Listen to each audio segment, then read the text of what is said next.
This is the burning issue on the happy world of 5FM radio, bringing you hot, smoldering topics on a weekly. Your participation is important.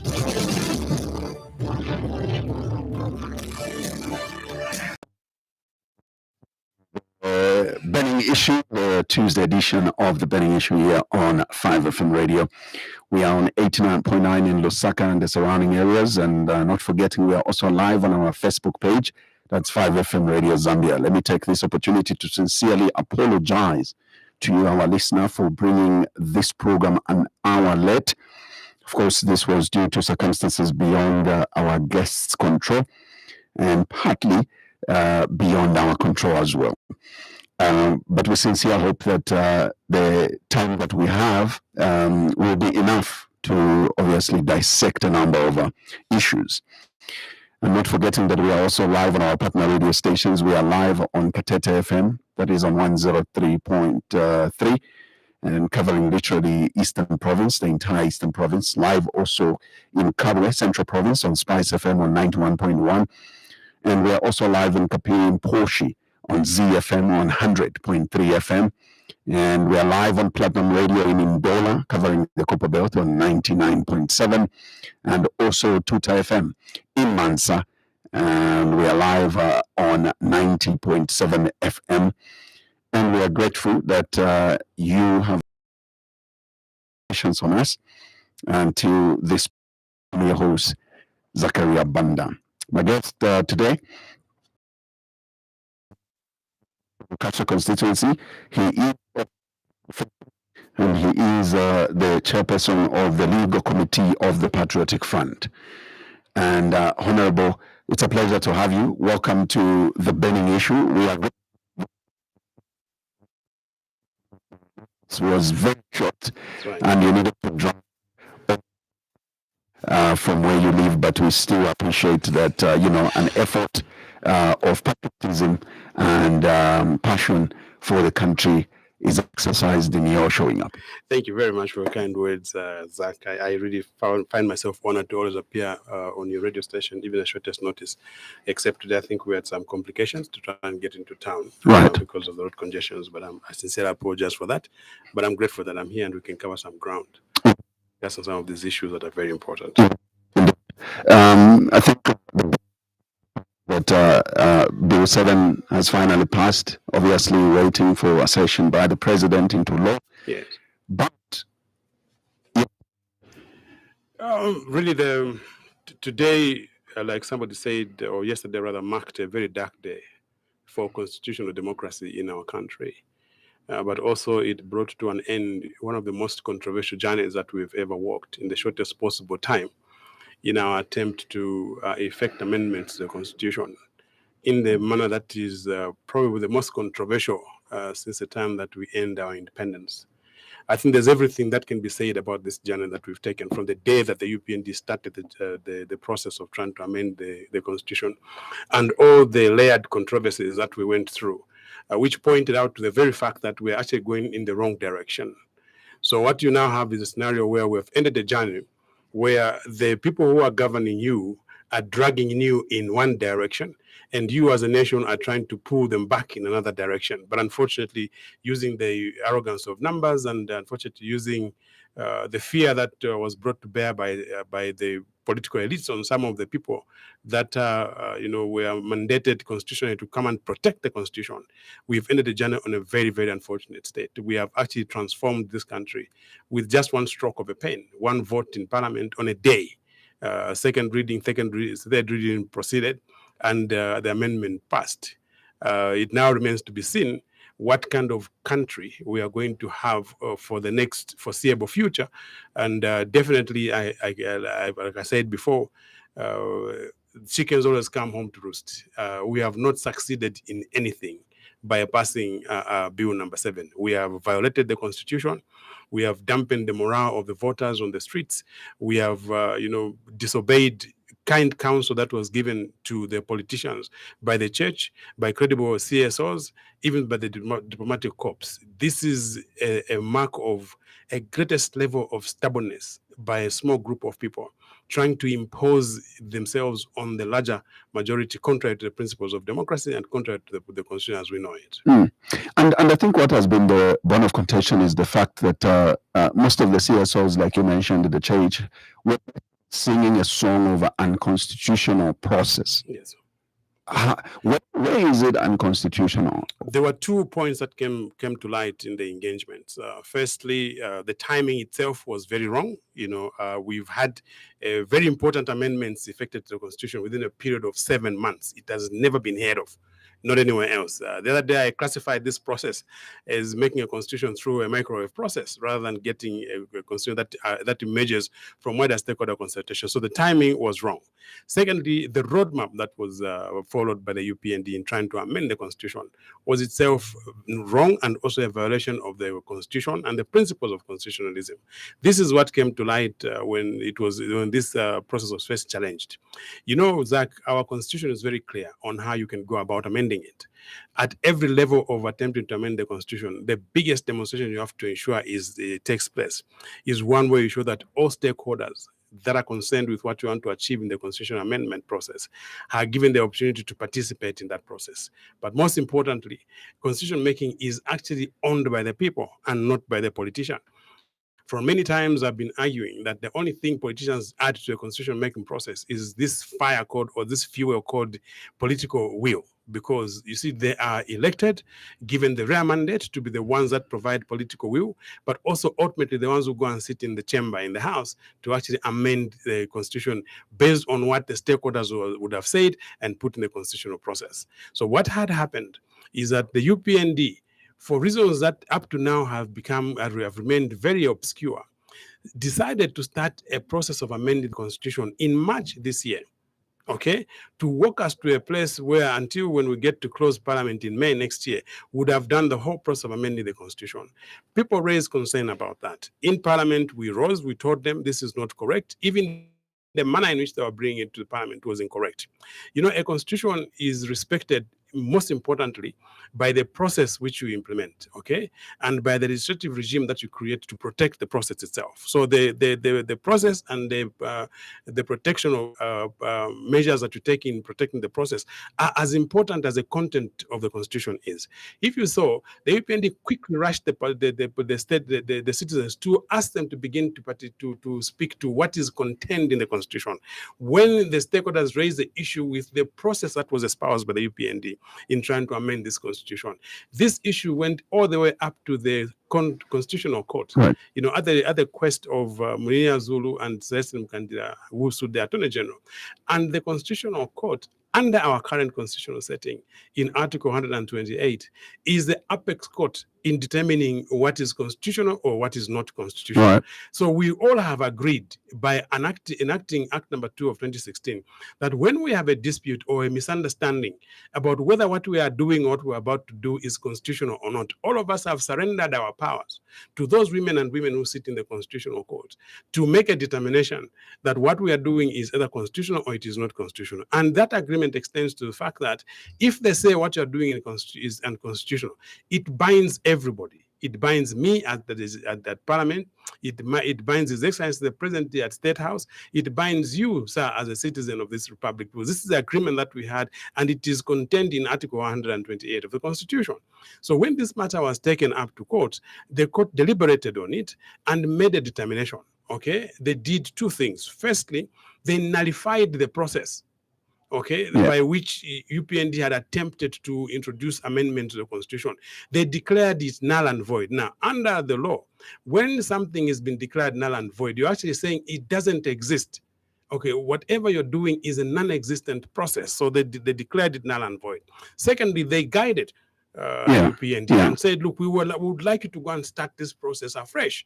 Go and make sure that it complies with these guidelines. And they actually gave guidelines. That's right. Firstly, it's supposed to be through an objective process. People who are appointed to a committee are supposed to be objectively and openly appointed. So there's no subjectivism in that. And secondly, that committee is supposed to engage in what is called wider stakeholder consultation. And that is what the Constitution actually demands, because then you are responding to what are called the principles and values that are espoused in the current constitutional setting that we have. If you remember, so the null and void. Let me get you right. The null and void was not on Bill 7 was on the process. And there's a debate now where people are saying Bill 7 is illegal, yes, according to the Constitutional Court. Yes. And I keep arguing to say the Constitutional Court did not say that Bill 7 was illegal, but the process, and they guided on how the process should be conducted. You remember the point that I gave you at the beginning? When you are making a constitution, you need to create it at the backdrop of safeguards. And safeguards basically espouse the process itself that gives birth to the bill itself. Okay? And the court guided. And you can't distinguish, you can't divorce one from the other. When the court says the process that has given birth to the bill is itself null and void, the bill can't exist, as a non-nullity, independent of the process that brought it into life. The law is logic. Okay, that's why we use terms like syllogism. There must be a logical connection between what you are starting and what you're going to end up with. So when the court said this process that you guys are putting in place, to try and bring about this Bill 7 is itself a nullity because it doesn't comply with the Constitution. That simply means even Bill 7 itself was a bastard, for lack of a better term. It was an illegitimate child that was born from a process that was condemned by the court that you're appointed to make decisions whether or not what you're doing is unconstitutional. And quite frankly, for me, the court then gave them, the court was fair to them. The court then said, look, go and start a fresh process. Okay? Now, in logic, what that meant was you have to completely abandon this Bill 7, come back again and comply with the preconditions for creating a bill. And the preconditions for creating a bill is wider stakeholder consultation. And the UPND, in the early days after the decision of the Constitutional Court, did not even attempt to appoint a technical committee. If you saw the reaction, let me just explain so that people can understand what transpired. When that matter was challenged in court, the court heard arguments and gave a date when they were going to make a determination. Somewhere in my intuition as a lawyer, that information, slipped through and reached the president that this process that you had initiated, and by that time the bill was already on the floor of the House. Yes, that's right. So this process by which this bill, which is on the floor of the House, was initiated, is going to be condemned in court. Okay, so what we had in Parliament was first we had an amendment to the order paper of that day. They introduced a business for the Minister of Justice to come and address the Assembly. Right. And the Minister of Justice came and addressed an Assembly. In fact, at that day, we woke up to the screaming headlines of the news, because UPND is a very good institution of propaganda. We woke up to screaming titles in the newspapers that the Republican president has guided the Minister of Justice to go and defer Bill 7 in the House. Okay? And for us, we were astounded. We wake up, the order papers change, the minister comes in and suggests to us that this bill is being deferred. It was, I think, a Friday, if I'm not mistaken. Right. The following day on a Monday, the Constitutional Court anyway went ahead and delivered its judgment condemning the bill. So now we're at a scenario where the bill is on the floor of the House. The process by which the bill was originated and brought to the floor of the House has been condemned and declared null and void by the Constitutional Court. So the question that now arose at the time was, what are the next steps that we're going to take? For us who understand both parliamentary procedure and constitutional law, we were confident that the state is going to start the process all over again, and we're going to have another bill in replacement of Bill 7. Now, the requirements on any new bill was that you would have to publish it and then gazette it. It was going to, according to them, eat into their term coming this way. So originally, they didn't want to appoint a technical committee. On the floor of the House, a member of Parliament for the UPND raise a point of order to ask the Speaker to state to us what was the state of Bill 7, given the fact that the Constitutional Court had condemned it. Yeah. The Speaker, it cleverly made a statement that insofar as we are concerned, this is Parliament. That is the Constitutional Court. Whatever they're doing there is their baby. What we're doing here is our baby. Insofar as I'm concerned, the Minister will be at liberty, because what I have on the record is that this bill was deferred. Now, for me, just connivance that the reason to have it deferred was possible an agreement, between the legislature and the executive. Okay, instead of withdrawing the bill, they deferred it. So they kept it alive. Reason, Okay, and you need to follow me very, very closely. So they kept that bill alive for a reason, knowing that people are now going to raise fundamental issues about whether we are listening to the Constitutional Court and the guidance that they gave. And in the disquiet that we heard, one time we were just told, our bill is coming back to Parliament. And some of us have to Parliament without complying with the conditions that the judgment actually set.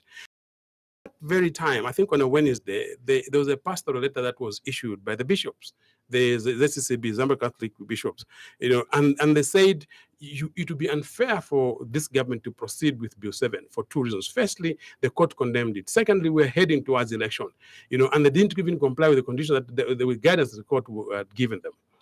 About that very time, the president surprisingly appointed a technical committee. Okay, now in semblance of compliance with the guidance, the court's guidance. Yeah. Okay, that's when we heard announcement of the technical committees. People rose again, condemned, but you can't do this, and the others were saying, no, these are cadres have appointed, etc., etc. And the appointment itself was also mad in controversy because first the president appointed this technical committee without terms of reference.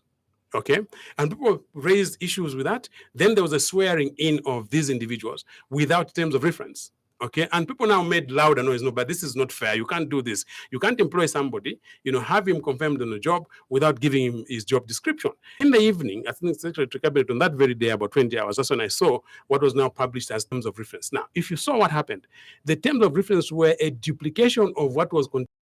That's right. Okay, and people then said, oh, now we understand this how devious the UPND is. In fact, Laura Miti wrote a scathing attack on the UPND saying, this is the most deceptive government ever to have managed the affairs of this nation. Because what I've seen as terms of reference and what is contained in Bill 7, which was condemned by the Constitutional Court, are basically one and the same thing. Okay, anyway, we went ahead. Okay, the committee, went around and you see, when the court says wider stakeholder consultation, they mean it. They mean that people that are, concerned with constitutional matters are given an adequate opportunity to come and appear before whatever committee are going to put in place and do whatever they need to do to make sure this process has stakeholder consultation. But you saw how the technical committee worked. They went to one district in every province, spent not more than 3 hours at every engagement. And you could. And when people started condemning them, said you can't have a UPND cadres and you compromise, No, according to them, they said they were overwhelming. The submissions were overwhelming. And they prepared a report anyway, which I think is about 500 or 520 pages. I don't know, because I haven't gone through the whole report because of this controversy. They prepared a report and they responded to the terms of reference that were given to them, the most important of which were that they should do a report and they should draft a bill. Now, you then connect it with the decision of the Constitutional Court. The Constitutional Court condemned Bill 7. That's why the terms of reference for the technical committee included, among other things, the duty or the quest for them to draft a bill. And these guys drafted a bill and they handed over to the Republican president. In fact, it was handed over by Banda, who was the vice chairperson of the committee, because I think the chair was incapacitated. Okay? And the people are now anxious to hear what is in the report, what is in the draft.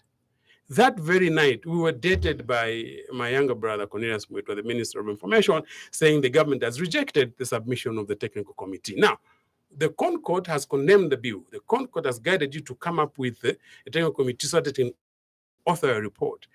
These conditions you pretend or you window dress to the Zambian public that you are complying with it, and therefore the technical committee is in place. They give you a report, and you come to the public and say, "We are not going to do it.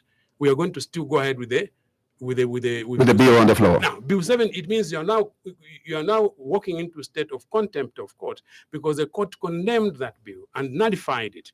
Okay, but then they went ahead.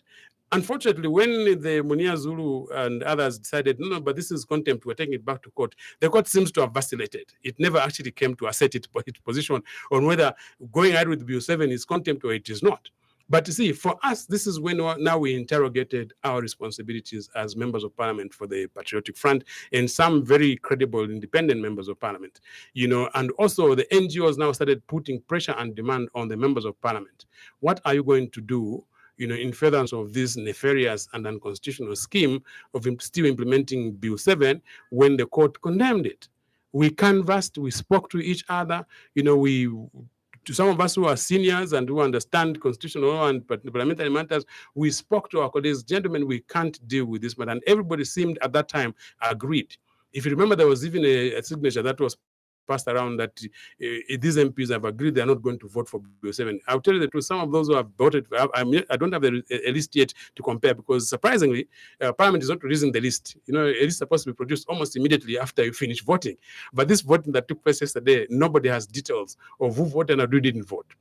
So everything has gone into a level of. So what we're seeing on social media in terms of the list is not speculation, but it's also consistent because of what I'm going to explain happened. In terms of who left and who went where. That's and how right. They came to Parliament. Yeah. So it's consistent because there's visibility of the names that are there and what actually transpired a day and 2 days and a day before we went into the house they went into the house to go and vote. So for us, out of those canvassing and engaging with other stakeholders, especially credible CSOs and even the church, we then made a resolution as opposition members of Parliament, that we're not going to do it.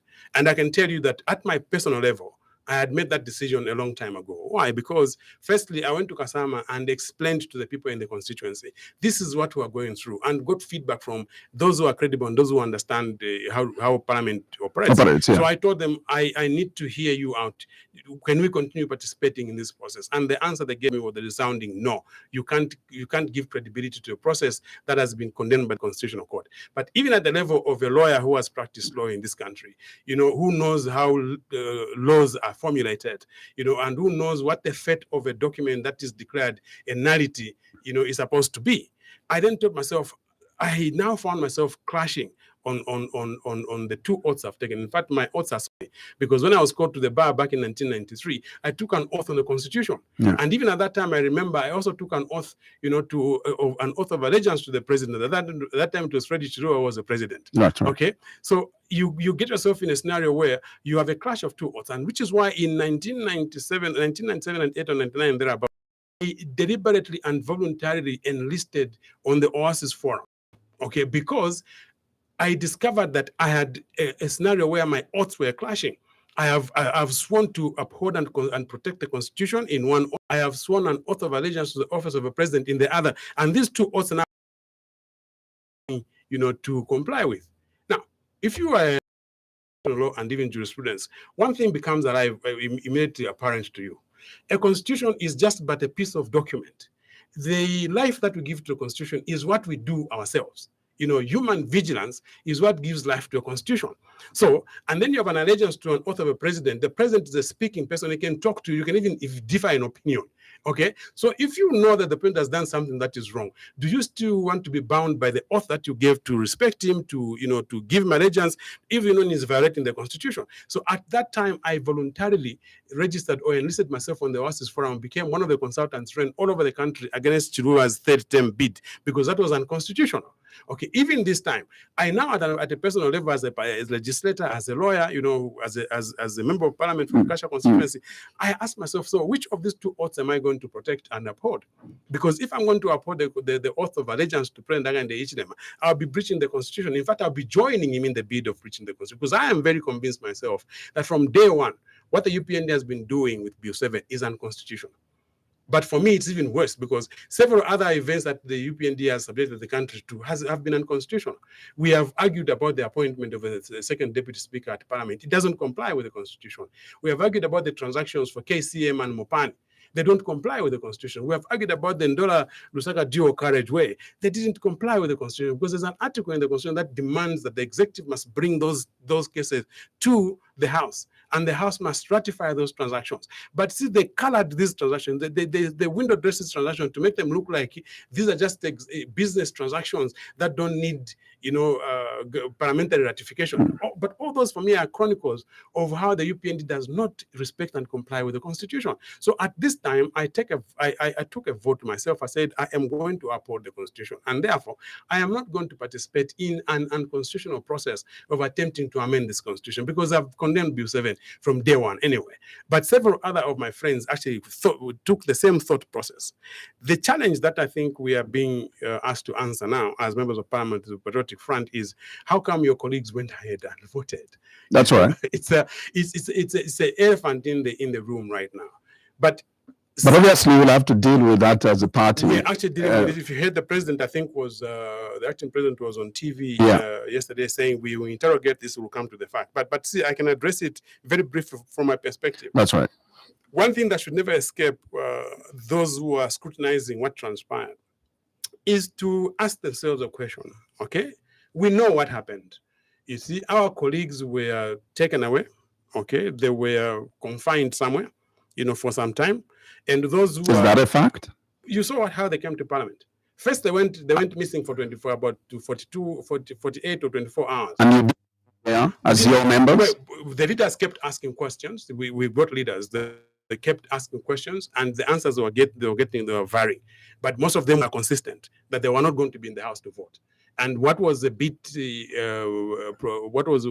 common amongst the answers that we're receiving was that these guys have gone back to their constituencies because apparently, if you know, Parliament should have closed on.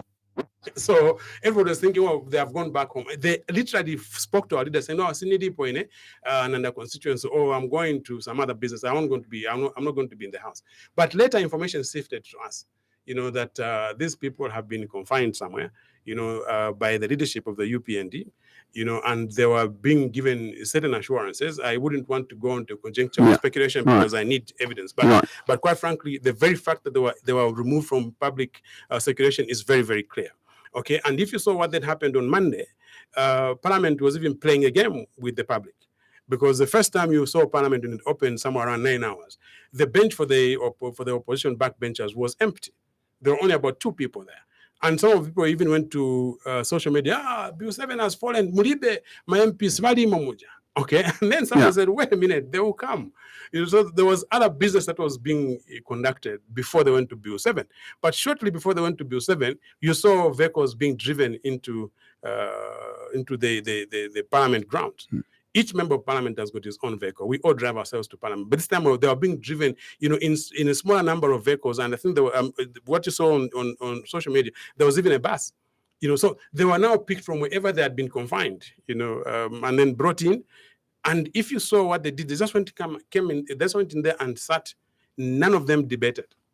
None of them gave the nation the reason why they are agreeing with Bill 7. They just sat there and waited for the time to vote. If you saw what my younger brother Chisanga, of course, he waffled around, when he was given an opportunity. And you can see, this is what we've been saying, Zach, every time we come to TV, that Zambians must take an interest in what is happening to the nation. Can you imagine how we have amended this constitution this time around? First, we destroy the real opposition.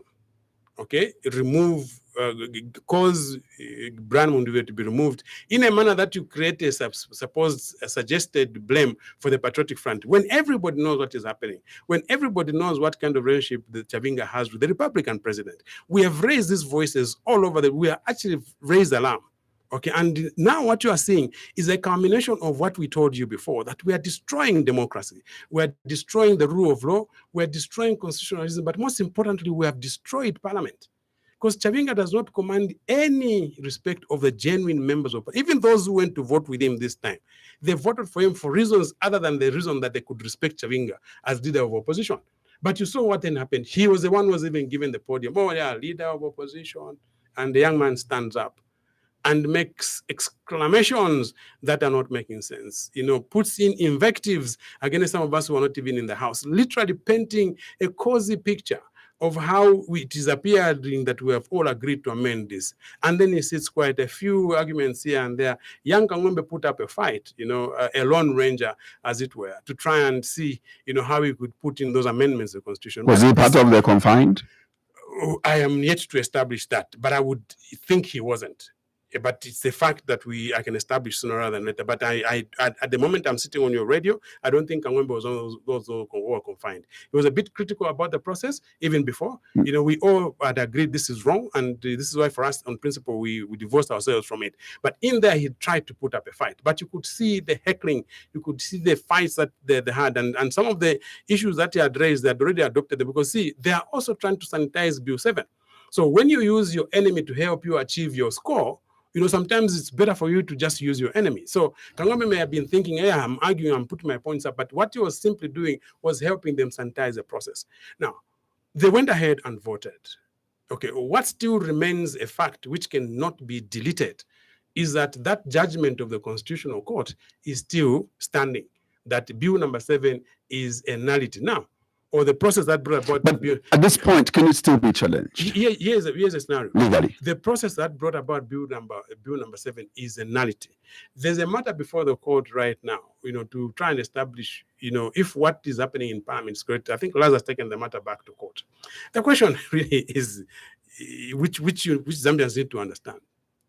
Can you proceed with a process, or with a bill rather, that resulted from a process that itself was condemned as a nullity?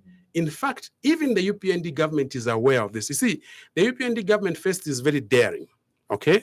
But secondly, I think it thinks Zambians are people of low intellect and low esteem, that they don't care, what is happening to a process that changes the flair of their governance system.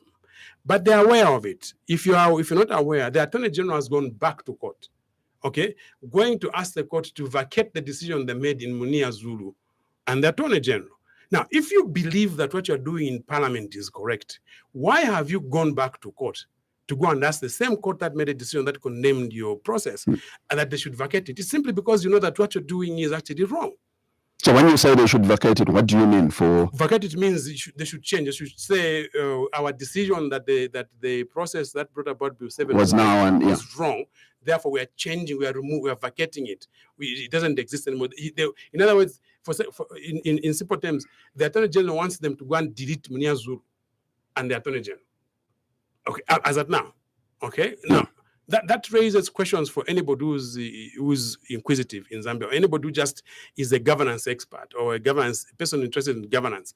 How can the Attorney General, who is the drafter of Bill 7 and who thinks that Bill 7 is rightly in Parliament, how can he go back to court himself to go and say to the court, oh, no, can you please change your views on Munia Zulu and Mkandila versus the Attorney General, because we want to go ahead with Bill 7.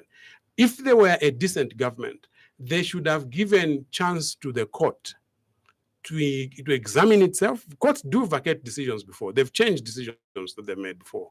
But you need to convince them. But see, you can't also mock the courts by going to court to go and apply that I would like you to change the decision that you made in Munia Zulu versus the Attorney General, and still go ahead with the process before the court is able to examine your inquisition before it. It's a mockery to everybody. But also, like I said myself, it is like they're toiling with governance. You see, the UPND is renowned for one thing. UPND thinks you can play around with governing people. They think that, there's no distinction between, governing or kuchatela, there must be distinctions. Governance is a science. There are processes that you always have to put in place. The reason why we've got these processes, believe it or not, Zach, is because future generations are going to ask questions on how they are going to have to deal with issues that will come to the fore at that time. This is not the last time we're amending the Constitution. A generation that will come maybe in 2064 in this country might want, for a reason that will have arisen at that time, to see if they can consider amending the Constitution. Now, in constitution making, and especially we have what is called judicial precedent. You always depend on what those who were there before you tried to do to solve a problem that has come and looks quite similar or akin to what had arisen before. Now, in trying to rely on what we are doing right now, okay, was the Speaker of the National Assembly correct to guide that on Bill 7 in a manner that she guided it, including culminating in a dance? Victory dance on the floor of Parliament after Bill 7 had gone, given this controversy surrounding Bill 7. The reason why we always want to aspire to do what seems right at any given time is that so that we can make a reference point for future generations, but also so that even us can be judged correctly by posterity. Posterity is the greatest judge. I am very convinced that even Kawesha Muliro, the Attorney General, State Council, he's aware that what we're doing here is incorrect. It is just that it's convenient to His Excellency the Republican President, because this Bill 7 is a document of Community House, Mr. Zach. It's not a community of anybody else. It's not even those MPs for in that house. We were watching. We sat somewhere and we were interrogating. What are they doing before we went to court? None of the MPs for the UPND could argue convincingly why they were voting yes for Bill 7. None of them. They had just been whipped into place and told, come to Parliament, sit here and vote. And they voted. My question is, when it comes to challenging Bill 7, is there room? And what happens after the president signs into law? There's currently room. In fact, there's a matter that was in court yesterday. I just didn't know what the ultimate outcome was because I had to rush back to Parliament to go and speak to our colleagues, after the voting took place. But somebody has challenged the process, including Bill 7.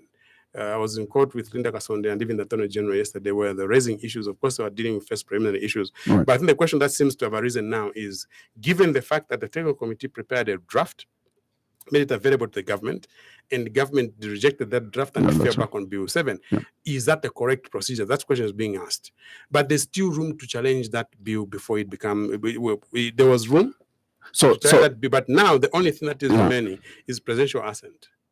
Yes, and when that is done, whilst we have the matter in court.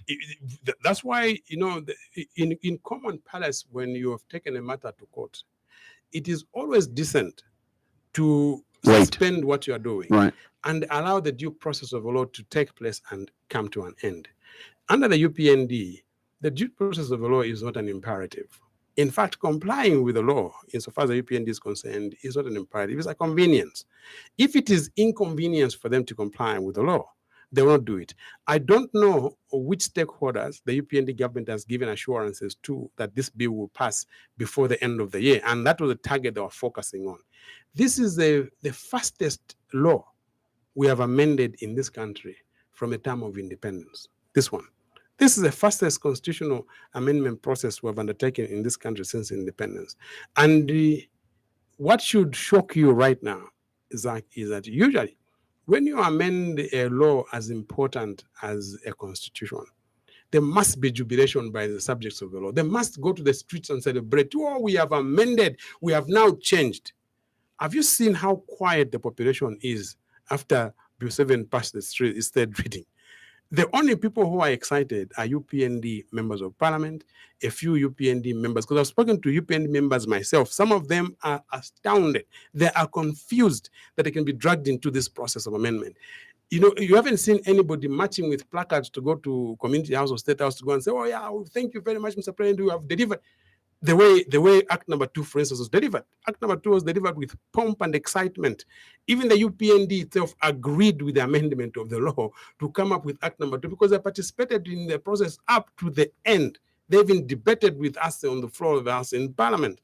But this one, it tells you the mood of the nation, but it also tells you a message if you are a leader. You need now to examine whether you are with the people or you're not with the people, because the subjects of the Constitution, they have not gone out to that street to go and celebrate. Everybody is angry with what happened. Phone calls that we're receiving are just of nothing else but anger. Especially, and this is the question I wanted to ask earlier on, I just forgot. We need to be able to ask the UPND, is this the way you are going to be directing or driving a process of amending constitutions, that you can steal people and hide them somewhere, and bring them, like sheep going to slaughter on the day to go and amend the constitution, put them in the chamber and not allow them to exercise their free will and free mind and have them just, press yes on the vote without debating? Is that how we're going to be doing it? And if you've seen, this is just side B of the record of the UPND. When we were dealing with Bill 10, they didn't want their members of parliament to participate or vote for Bill 10. You saw what they did? Again, they were kidnapped. They were kept out of circulation until Bill 10 fell on the floor of the House. Then they got them dancing and enjoying themselves. Now the flip side is what has happened. And I feel sorry for these MPs. At least those who were there when we were dealing with Bill 10, once Bill 10 had collapsed on the floor of the House, you saw, Hungry Lion being flashed all over the place and the records dancing. You saw those ones who were dancing. At least they had some semblance of a celebration that they had won something or they had collapsed something that should have, according to the assessment, changed, the flow of the country. Now, what is very surprising about this is that what is contained in Bill 7 is worse than what was contained in Bill 10. So that some of what was in Bill 10 is actually in Bill 7. Now, the same guys who were dancing in the Mamankole when Bill 10 collapsed are the same ones who came to that house to go and support Bill 7. So why have they done it? Because it is theirs. If it is ever neighbor PF, you need to collapse it. And like I said, you know, I wish we could have some. I wish these even the PF and independent MPs who supported Bill 7, I wish they could just be given maybe just chips without chicken, you know, from Hungary, and just to also tell them to thank them the way they thank their colleagues when they collapsed Bill 10.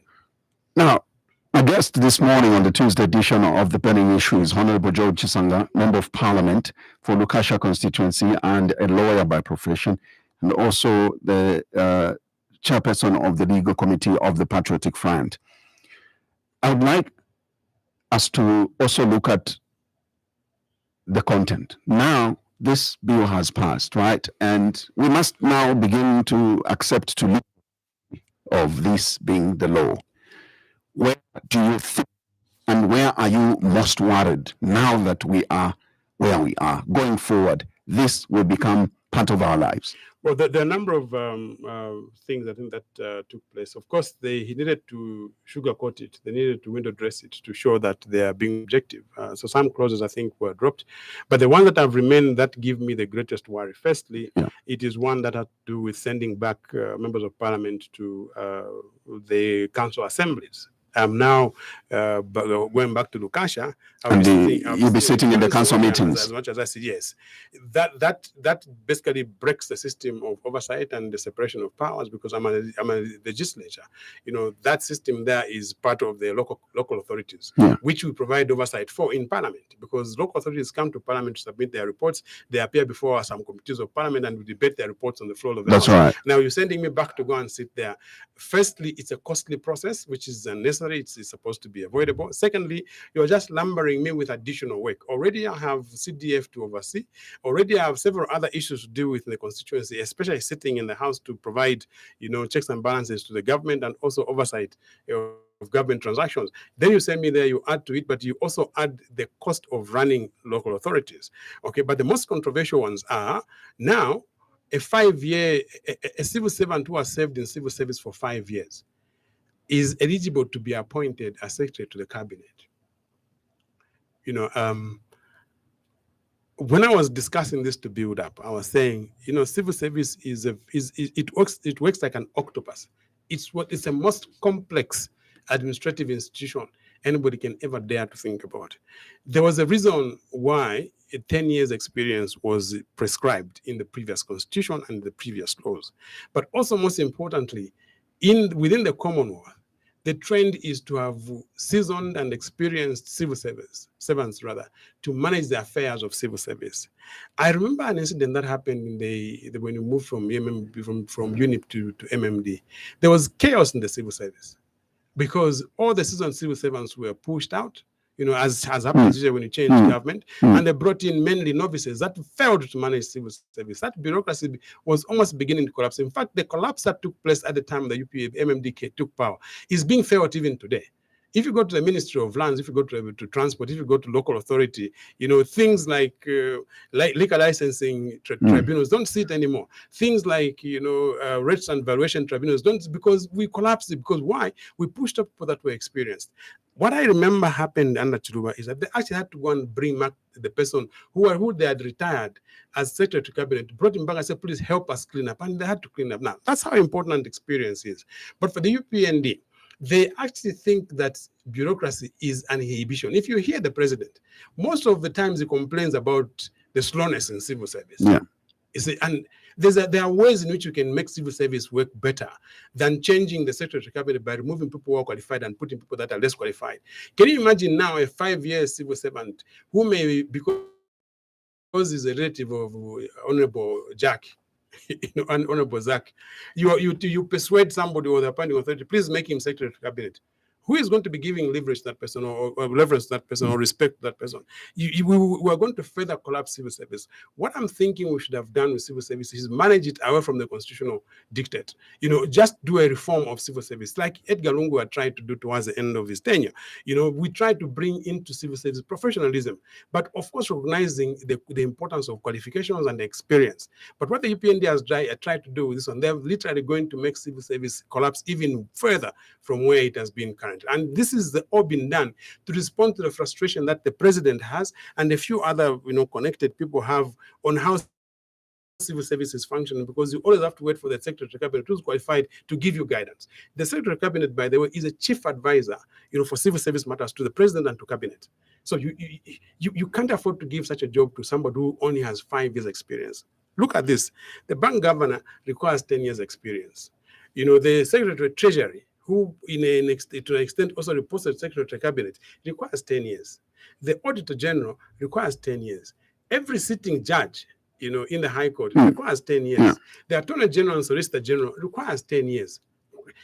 Isn't this just consistent? Isn't this just because there's some kind of reason that help you to be effective in managing civil service? But then you go to the topmost position of civil service and collapse the qualification requirements. Okay, the controversial one, frankly speaking, and this is a very painful thing for us to go through right now. I really hope that now Zambians, you see, those of you who had doubts about why Bill 7 was being insisted upon, I am going to beg you, pay attention to what is going to happen to delimitation.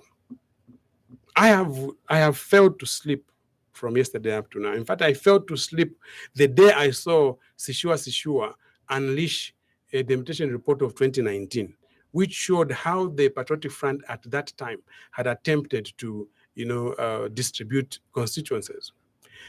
Zambians were crying that you can't ask us to participate in Bill number 7 without showing us what is going to be contained in the delimitation report. The UPND was quiet about that. We were pushing the agenda just to amend the constitution, forget the delimitation report we were going. But in one of the major objectives of the of Bill number 7 is to implement delimitation, or to actualize the delimitation of the constituencies. So you are asking us to amend the law without showing us which constituencies are going to arise in the amendment. They have a duty of disclosure of the number of new constituencies that are going to be created and where they are located in the delimitation report. That was not made available. It is only going to be made available now that we have passed. I question. Do you think it could be doctored? Here's what the answer to that is this. I feared when I saw Sishua distribute that 2019 report, because first I thought it was this one for this year. I told myself, so who leaked it to the public? How come it's in the hands of a member of the public? But when I went and read it, I saw it's a 2019 delimitation report. Then but that too has not been published. Then I sighed with relief. Okay, it was published, I think, alongside the Bill 10, which collapsed. Then I sighed with relief. I said, okay, so here is what is important. What now Zambians have is an opportunity to compare the one that Sishua has made available with the one that the ECZ through Mr. Kasaro has given to the president. Because remember, just when before Sishua's delimitation report became public, there was controversy about where the delimitation report is. Okay, Honorable Chipoka Mulenga, said, look, insofar as we're concerned, whoever wants it can go to ECZ. We'll find it. Honorable Mlambo Haimbe echoed what Honorable Chipoka said. If you want to find the delimitation report, please just go to ECZ. For us, we are cabinet, we have nothing to do with this. Please, the technocrat can go and share it with you. Okay. When Kasaro had an opportunity to appear before the Senate committee to scrutinize Bill 7, he made a disclosure. And I can tell you, he made those disclosures under very difficult circumstances, because he was compelled by a question that came from one of the members of the committee. And then he made this disclosure that we actually gave the report to the executive, meaning the president. And he even said, insofar as ECZ is concerned, once the report is handed over to the president, which is correct, we are resting. We have nothing to do with the delimitation report. So the ones who have actually been hiding this report are the government, the UPND government. And the reasons are now going to become clearer, because once they make this report available, and that's why I thanked, Sishua before for releasing that, because Zambians now have a basis for discussion.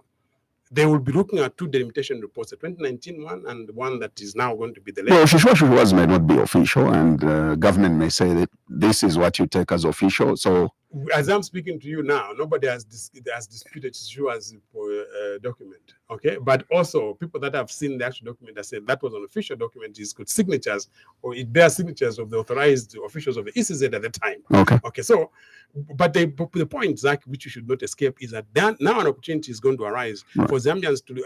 God has answered one of the very controversial reasons why some of us were refusing. So you're not against delimitation. Is that what you're saying? You are not against delimitation, but what you are not comfortable with is the fact that it hasn't been published and we don't know which ones will be delimitated. The manner in which the program has been managed has raised so much controversy, not only to us as MPs, but several other stakeholders. Amongst the main controversies is the absence of the delimitation report. Okay, now it is going to be made available. If you've seen already, this sector has been soiled. If I was the president, I would have made sure I release the delimitation at the very moment I spoke about amendment to the Constitution, so that you put it beyond doubt, what you're about to achieve. Right now, people are accusing this government of wanting to achieve what is called, a lopsided political system, where the constituencies that are going to be delimited are only those that belong to, in traditional terms, their strongholds. Okay, now if that happens, Zambians have already interpreted this, that they want to give themselves an unfair advantage. But for me, I even took this argument further.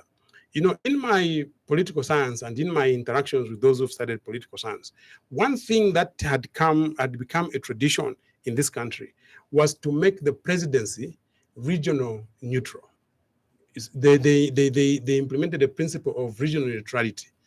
That principle means, Zach, that it doesn't matter under the current constitutional setting or under the current political setting, it doesn't matter which region of the country you come from. You just need to convince Zambians that you are capable, they'll vote for you as president. Some people have now started arguing, and this is where the Sishua debate comes in, that these guys now want to tilt the balance in favor of one region or a certain region of this country, so that if there'll be more constituencies in those regions, then it's more easier to get it to become electable as a president if you come from that region, because the tendency is to vote for Mwanawapako. You guys at the term code Wako or Kumao or Mozi Kumao.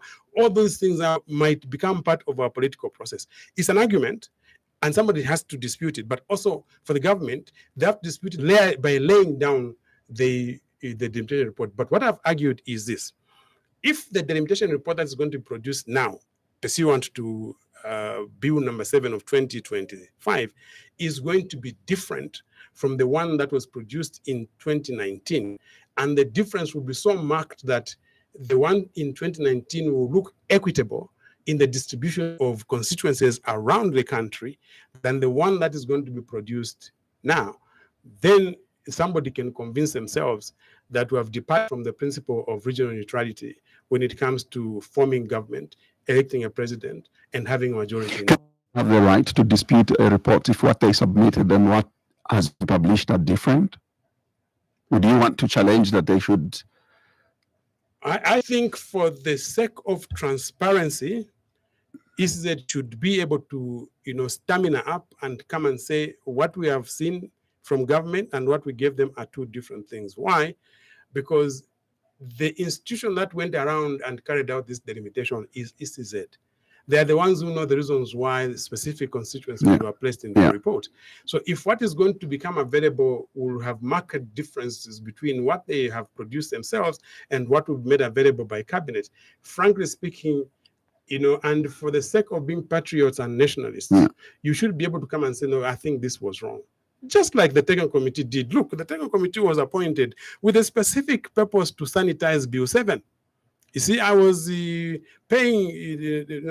paying gratitude to Justice Mushavati, who chaired that committee, because whoever was appointing them, or rather, not even whoever, it's actually the president. Let me not be sarcastic. I respect this president very much, and I think he knows it. I've said it so many times. Right. The president, when making his appointments, I am very convinced he had a certain mindset. he had certain expectations of how they were going to work and what they're going to produce, because he complied with the provisions of the Constitution that give power to appoint people to do work for him, even when a technical committee is supposed to be, strictly speaking, appointed to do work for the public, because constitutional making is not a presidential program. It's a program for the people of them, but he appointed them to do it for him. And when they produced that report, he must have been very angry and confounded, because he has departed from what was contained in the report. But for me, I said that's what it means to be a patriot and to be a Zambian. Because you see, the president only appointed this committee. He didn't go with them where they went. This committee went and interacted with the public out there, and the public gave them their views about what they would like to see go into Bill 7. So when they authored the report, they were authoring it out of the submissions that were made to them by the people. Yeah. So for me, I paid homage, and I paid, I saluted the committee, the whole technical committee, for choosing to be Zambian, for choosing to do what is right as opposed to what is convenient. But you see, I just was angry, because after the government refused to accept their report, I expected matters to have settled there, because they had done their report, they had appended their signatures to the report. They were, in legal terms, they were functus officio, meaning they had done their work with finality. But government was able to do what I felt was... What would cause government rejecting a report as that of Mshabati? Well, they would have to give reasons why. We haven't been given reasons why. But the only reason I would... Something that did not favor the only reason the government. Let me say this: when the government chooses to reject the report of a technical committee or any commission of inquiry, it is because they would have made an assessment themselves as government that this would not be in the interest of the Zambian people. They would have that liberty. But see, once they do that, it settles there. And in my assessment now, logically speaking, if they want that inquisition to produce results, they have to start it all over again. But see, what they can't do is they can't say, we reject this, we're going to fall back on Bill 7. That, again, for me, is a constitutional infraction. Okay, but like I said, UPND had a target. Their target was to pass this bill come what may. If it means stealing MPs from PF and hiding them somewhere, that's it. So the setup of the technical committee, to you, in short, it's cosmetic. It was cosmetic. It was a highly cosmetic process. And they did...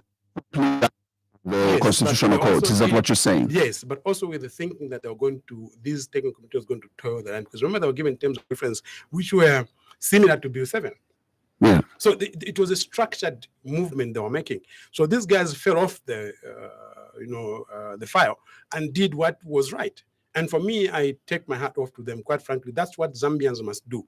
You should always save the public without fear or favor, because at the end of the day, everything that is in the Constitution, it vests in the people. So now you ask me a question that, so for me, the highest controversy in this is really the limitation report. And I'm asking Zambians to be interrogative. Please follow what is happening, because this is likely to change the composition or the country as we have known it from 1964, because now it's going to be a very different country. And of course, we do another constitutional amendment. Yeah. So you've cited two so far that you are not comfortable with. I think for me, those are the most controversial ones I think I can think of, because I haven't seen read the report. I was following on what was going on in Parliament. I was hearing the chairman of the committee suggesting to the government what was being dropped and what was going. I told you about the positive of by-elections. After somebody dies in office or somebody is removed. Originally, there was a thinking that the party in power must be the one that should nominate who should go and replace us. It's for me, it's counterproductive. They also, I think, have removed the limitation of the terms of the mayoral position. Mayors previously would be elected, for only 2 terms, not beyond. So a mayor's time was as capped as that of a president. For reasons that I think they haven't explained in detail, but just to make it consistent with the members of parliament, they've said, please remove the mayor term. On the street, word is going out. People are thinking, what next? Okay, because in this arrangement that they are now bringing mixed member representation, which they call proportional representation. Yeah. I think that for me, first, there's a tautology with this. We run a direct democracy here. We don't run one like one in South Africa, where a party that contains and then it chooses who to put in parliament. Here we are elected directly to parliament, but they've now introduced a system where a party that polls will use a percentage of his numbers in parliament to determine how many people they're going to appoint to bring to parliament without an election. The worry that we've had with that is that there are so many people that are going to end up in that parliament without being directly elected. So we are watering down the right of Zambians to elect persons of their choices, but also we are turning political parties into clubs, or into for lack of a better term, we are turning political parties into mafia institutions, because now it is what does the most powerful person in the political party say? Previously they had, for lack of a better term, they had lied to the women, for instance, that the NGOCC or some other women grouping is the one that is going to be bringing women to parliament through that process of proportional representation. That the youths, whatever youth movement you've got somewhere, is one that's going to be bringing these people to whatever. And the Zambia Association of Persons with Disabilities are the ones who are going to bring those people to parliament. They actually had cooked that lie to the extent that, if you remember, NGOCC at first had supported Bill 7. It is when, if God wants to confuse you, put a language in your mouth. So God had put a language in the mouth of the UPND ministers, especially Cornelius Chimuta, my younger brother. That's the one who came to radio and fumbled to explain what this proportional representation is. But it became very clear, and we had said it before, that this is arming political parties to be bringing their loyal cadres into parliament. Because now, in this proportional representation, and this is actually the position on the ground, if, for instance, the next election, Tonse Alliance gets 59% of the vote, okay, and produces a president and produces the biggest number of members of parliament in there. So the 40 number that has been earmarked for mixed member representation will now be apportioned to political parties.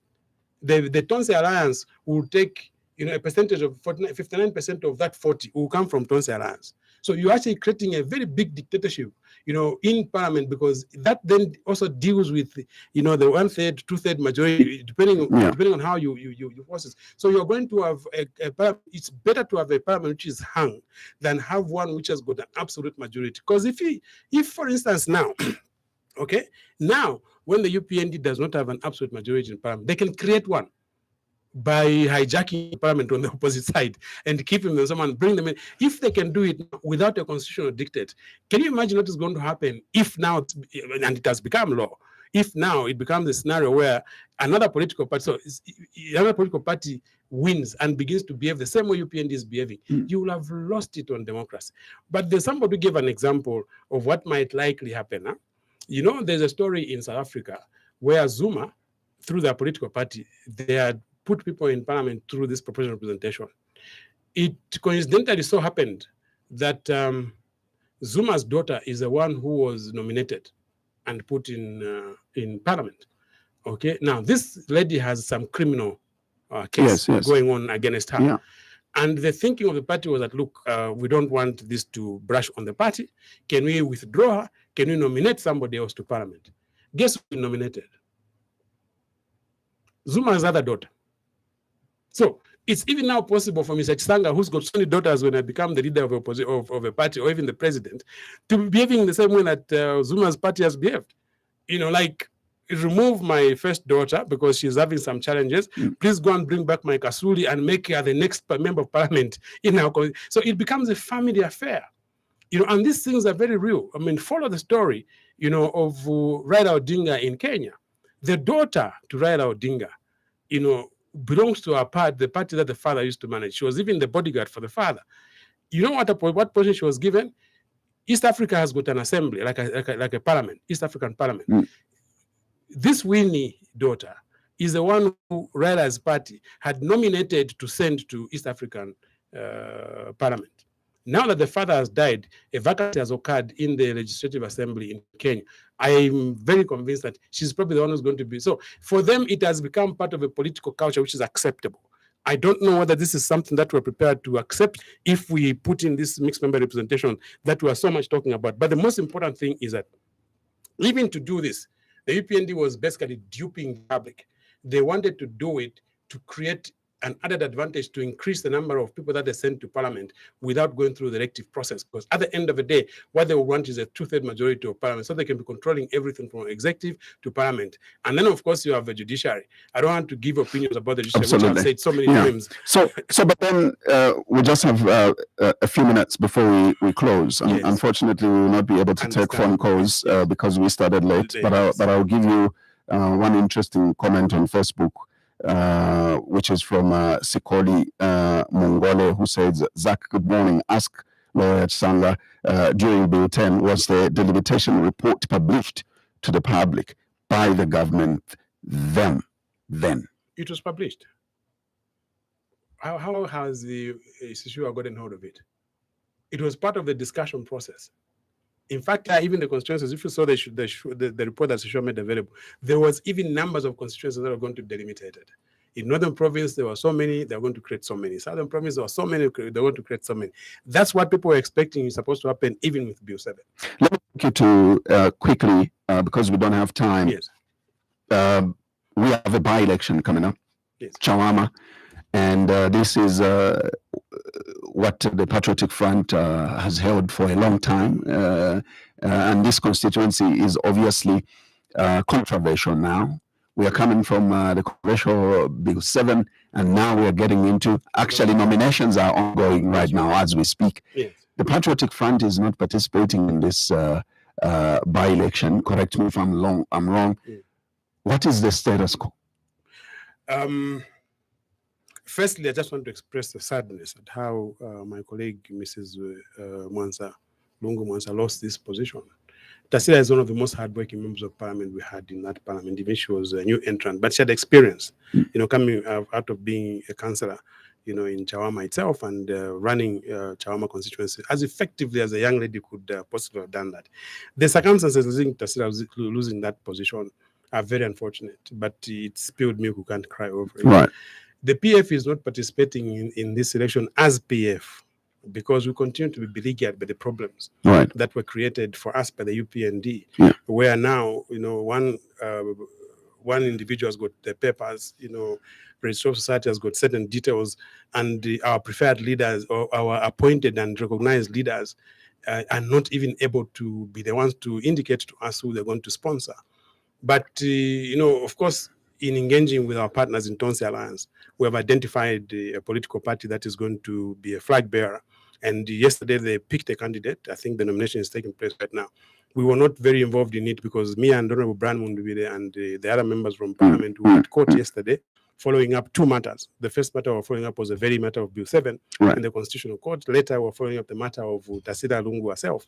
You remember she's taken this matter to the High Court by judicial review because we still believe sincerely up to now that the Speaker was wrong making that declaration of declaring the seat vacant. But because we don't want to be court napping, we spoke to our colleagues in Tonsi Alliance, and we were graciously allowed as Patriotic Front to nominate one, which political party we're going to utilize, and secondly, which individual we're going to sponsor. We have got a very formidable member, I think, Mr. Nungu. I need to confirm because I wasn't participating in the election, but I'm thinking. But which vehicle are you as using? an individual, we're going Which to party? use Forum for Development and Democracy. FDD. Yes. So FDD is definitely PF representation. Yes, FDD is part of the Tonsi Alliance, Yeah. and it is one that has been preferred. If you remember, we had picked on a party called National Congress, Yes. which, with the same kind of machinations, etc., we seem to have lost ties with that political party. Leadership is still engaging to try and see if we can find common ground to continue, because that party is sitting with our member of parliament, sitting with a councillor. So we still consider them as part of Tonsi Alliance, but alliances are not things you can force on people. So we thought that the more mature, Forum for Democracy and Development can come on board, and they've been on board for a long time. And I must let you know that even before President Lungu and President Nawakwi passed, we were in top gear trying to get into engagements with them to consolidate the Tonsi leadership through the FDD and any other political parties that are in there. Yeah. So they are our partners, and we're very convinced that we'll be able to sell the candidate properly. And if we're allowed to run a free and fair election, we're very sure we can take the. And now that you've taken this stance of participating in the by-election through FDD, and then you have a case against the speaker. Of course, Tassila has taken the matter to court. Yes. But then, I mean, what would you try and achieve? Because I think that the big would want to get out of it is to stop a by-election from happening, because then you have an aggrieved member of parliament. So what are you trying to achieve having that, and while at the same time participate in the by-election? I think we seek justice. If you've seen what we've done, what we have seen at the hands of the speaker in the last 5 years, it's a telling story. We've lost seats in circumstances where it was difficult to lose them. When they noticed that through those declarations of the speaker, we were challenging most of them in court and people were being returned to their seats, they chose the route of criminal justice, and a number of our MPs lost their seats, convictions, etc., etc. But this one, we think that I think the speaker was most unfair. And in the pursuit of justice, we thought that Mrs. Mwansa must just pursue this to establish, if not to get the seat back, then at least to make a point. You remember there was one case for Honorable Chimbakambwili that was decided even after an election had taken place. Yes. What had happened to him was wrong. So we have a reference point that is being utilized when you deal with the matter where somebody falls in the same place where Honorable Chimbakambwili had fallen into.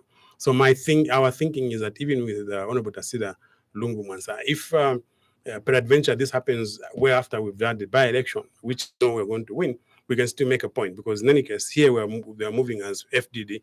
In there, we're moving as the Tassila representing the Patriotic Front as the owner of a seat. So if you FDD, well, as an alliance, don't say alliance, if you win that election, and the court decides Tassila gets it back, that's when we're going to reach the bridge. And I think it won't be our problem. If you think that it will be a problem for Parliament, it will be a problem for ECZ, it will be a problem for government. It will actually not be our problem. For us, we think participating is credible. People in Chawama are crying out for good representation. UPND has been campaigning in Chawama from the time that President Edgar Lungu died. You've heard some of the invectives that have come out of so-called candidates who wanted to stand on the UPND, insulting Tassila, insulting the dead body, asking issues. Let's bury this person, let's do that. Tassila, you are a thief. You're not going to come here. We know this seat is vacant. They've literally been on a war cry for all this time. But the people of Chawama that we've been canvassing and speaking to have made their statement very clear. They would like to get representation at Parliament, and they would like to get it through somebody who will have the support of the structures that are within the Tonse. So for Tassila's sake, and I know this will be for Tassila's sake, well, are we going to see Brian Mundubile, Given Lubinda, Makebe Zulu, name them, all these presidential aspiring candidates on one stage in Chawama? People of Chawama get it from me. I'm one of the leaders in the Tonse Alliance leadership platform. All our leaders, President Given Lubinda, aspiring candidate Brown, the aspiring candidate Makebe Zulu, every other credible leader of the Patriotic Front, and other members of the Tonse Alliance, we will be in Chawama, canvassing votes and spearheading the campaign for our candidate under the FDD flagship. That's our assurance. Honorable Judge Chisanga, Member of Parliament for Lukashya Constituency and lawyer by profession, and the chairperson for the Legal Committee of the Patriotic Front. I would like to thank you very much for coming today, unless you have under a minute a closing remark. Thank you, Zach. Always a pleasure to be here. But today we're discussing a very emotional topic of Bill 7. For me, it is just to ask the Zambians to be inquisitive, be interrogative. We have done something that is terribly and fundamentally wrong. I know I will live long enough to come and see a challenge that will be made to what we have done with Bill 7 now. And I hope that at that time, or at any time for that matter, we're going to find a judicial institution that is capable and intelligent enough and independent enough and accountable enough to try and rectify this mistake we've made. Because we're now going to be living with a fractured democracy because of what we've done with Bill 7. It is wrong in the way it was conceived. It is wrong in the way it's been implemented. It is wrong because we have defied the order of the Constitutional Court to say we shouldn't do it, and we've gone ahead to do it. I'm looking for a day when this thing is going to be reversed. But in the meantime, Zambians, your eyes are on delimitation. Zambians are eyes on all those clauses that talk about new constituencies coming, secretary to cabinet qualification changing, a member of parliament returning to council when there's absolutely no need for that to happen. But this is the country we're living in. We have destroyed our own country. We have a responsibility to put it back together. For us, as part of Tonse Alliance, we are willing to take the bull by its horn because we only have one Zambia. And we have a responsibility to leave a legacy to those who are going to be citizens of this country after we're long gone and forgotten about. Thank you very much. Thank you.